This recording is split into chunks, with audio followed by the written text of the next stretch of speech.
매번 질문에도 말을 잘 안 하는 친구들이 있어요. 겨우겨우 좀 이야기해볼까 싶었는데 몰라요 라고 얘기하는 친구들 많을 겁니다. 글도 마찬가지예요. 학교에서 뭔가 숙제가 내줘서 이제 이 숙제를 하려고 하는데 엄마가 이렇게 물어보면 아이가 연필만 쥐고 있고 무엇을 써야 할지 모르겠다라고 이야기하는 친구들이 많습니다. 도대체 이 시작 어떻게 해야 될지 모르겠어 라는 친구들이 많아요. 그러면 이제 부모 입장에선 좀 답답해요. 얘가 생각이 있기는 할까 라는 생각도 들고요. 혹은 표현력이 부족한 거 아닌가 라는 걱정이 들기도 합니다. 그런데요, 제가 현장에서 굉장히 많은 학생들을 만나보고 수업도 해보고 상담도 해보면요, 이 친구들이 아무 생각이 없어서 글을 못 쓰거나 말을 못하는 것은 아닙니다.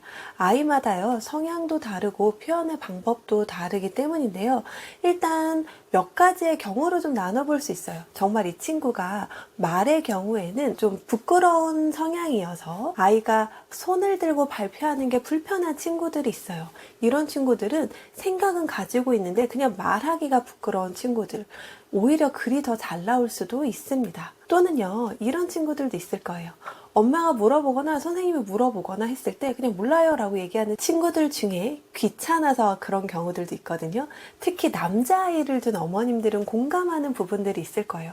여자 친구들은 보통 학교에서 갔다 오면 무슨 일이 있었는지 오늘 하루의 일정을 다 얘기해주는 친구들도 있잖아요.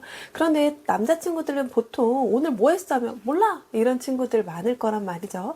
네, 정말 기억이 안 나서일 수도 있고요. 좀 귀찮아서 여러 가지를 다 이야기하기가 귀찮아서인 경우들도 있습니다. 그리고요, 또 이런 경우들이 있어요. 바로 말로 표현해낸 경험들이 부족한 경우가 있어요. 아이들이요, 대답을 할 때 이 생각을 꺼내서 말로 표현하는 연습이 필요한데요.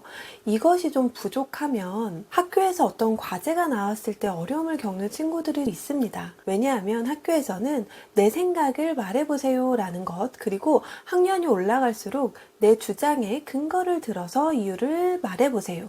이런 경우들이 생겨나죠. 글쓰기도 좀 더 복잡해집니다. 그런데 아이가 이런 과정을 준비해보지 않은 상태에서 아직은 말로 구체적인 표현을 하는 게 어렵고 글로도 쓰는 게 어려울 때 막상 이런 과제를 받게 되면 좀 당황스럽게 돼요. 그리고 그 모든 것들이 좀 귀찮다 보니 몰라요 라고 답변하는 게 습관화 될 수도 있습니다. 그렇다면요, 도대체 아이들 머릿속에서 왜 이렇게 생각이 잘 나오지 않고 이걸 말로 표현하는 게 왜 이렇게 어려울까요? 아이들도요, 제가 이야기해보면 생각은 있는데 말로 표현하기가 어려워요. 도대체 어떻게 시작해야 할지 모르겠어요 라고 이야기하는 경우가 많습니다. 이거는요, 단순히 말재주가 없거나 생각이 없어서 그런 게 아닙니다. 우리 생각을 말로 표현하는 데는 여러 단계의 사고 과정을 거치기 때문인데요. 예를 들어서요, 아이가 놀이공원이 왜 좋은지 말로 표현해야 하는 상황이라고 볼게요. 그러면 먼저 왜 그렇게 느꼈는지 그 생각을 머릿속에 떠올려야 하고요. 또 그 떠올린 생각을 어떤 단어를 선택해서 말로 표현할지 그 과정이 필요합니다. 그리고 그 단어들을 가지고 문장을 만들어서 말로 표현하거나 혹은 또 글로 표현하게 되죠. 그런 다음 이것들이 잘 설명되어지고 있는지 머릿속으로 다시 한번 생각해 보게 됩니다. 이처럼 생각 하나를 말로 표현하기 위해서 개념화, 공식화, 표현화, 그리고 모니터링까지 거쳐야 한다는 것인데요. 이런 과정이 아이들이 익숙하지 않으면 그냥 몰라요 라고 답변하는 게 가장 쉽다 보니 몰라요 라고 답변하게 되는 겁니다. 그래서 아이가 생각을 말로 정리해서 표현할 수 있게끔 부모가 도와주시면 좋습니다. 예를 들어서요, 단답형 질문으로 끝나지 않게끔 후속 질문을 던져주시면 좋아요. 아이가 놀이공원이 좋아 라고 했을 때 왜 그렇게 생각해? 라고 질문하는 거죠. 그런데 또 왜 그렇게 생각해? 라고 질문하면 분명히 단답형으로 재밌으니까 라고 말할 가능성이 높습니다. 그러면 부모의 질문이 좀 바뀌어야 하는데요. 예를 들면 우리 집 근처에는 고양이 카페도 있고 그냥 공원도 있고 또 너희가 좋아하는 보드게임 카페도 있잖아. 그 중에서 놀이공원이 특별히 더 좋은 이유가 뭐야? 라고 얘기하면 아무래도 그 질문에 대한 답변이 좀 구체적으로 나올 수 있겠죠. 이렇게 질문이 구체적이면 답변도 구체적으로 나오게 되고요.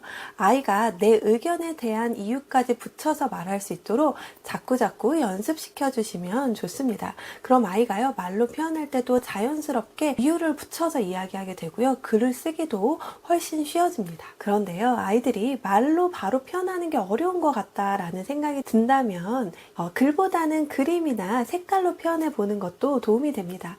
이건 저희가 아이들한테도 하는 방법인데요. 예를 들면 이런 거죠. 오늘 하루를 경험한 느낌을 그림과 색으로 표현해 볼래? 라고 할 수 있어요. 그럼 아이들이 동그라미를 그릴 수도 있고 별을 그릴 수도 있고 아니면 아무 모양이 없는 의미 없는 모양을 그릴 수도 있고요.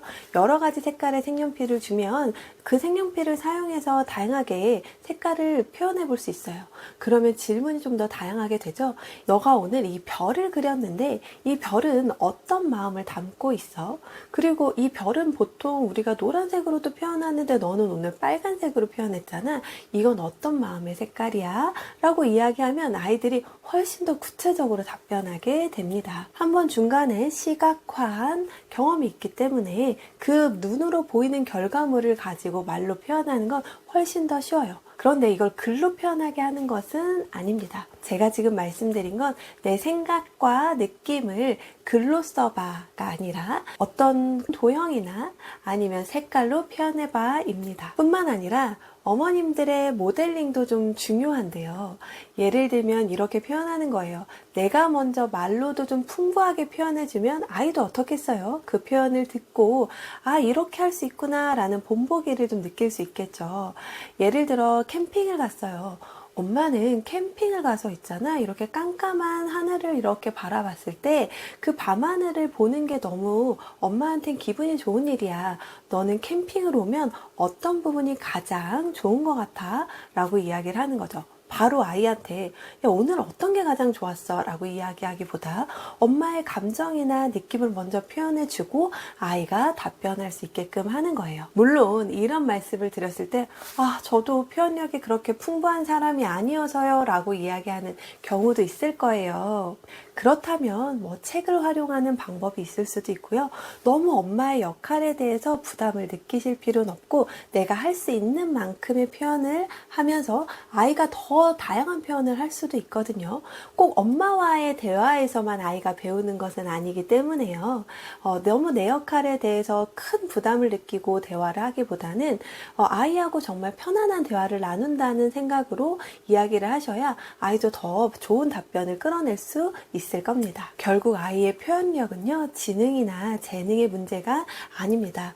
얼만큼 많은 경험을 했고 이 생각을 말로 풀어본 경험에 따라서 아이가 말을 잘 할 수 있는 것도 달라지는 것입니다. 또 이야기 나누었을 때 아이의 이야기를 중간에 끊지 마시고 끝까지 잘 들어주시는 것도 너무 중요합니다. 이런 경험 하나하나가요, 아이가 말을 하고 글을 쓰는데 바탕이 되니까요. 처음부터 잘하지 못해도 괜찮으니 많이 격려해주고 지지해주시면 분명 이 대화를 나누면서 아이에게 말을 잘 이끌어낼 수 있고 글도 잘 이끌어낼 수 있을 것입니다.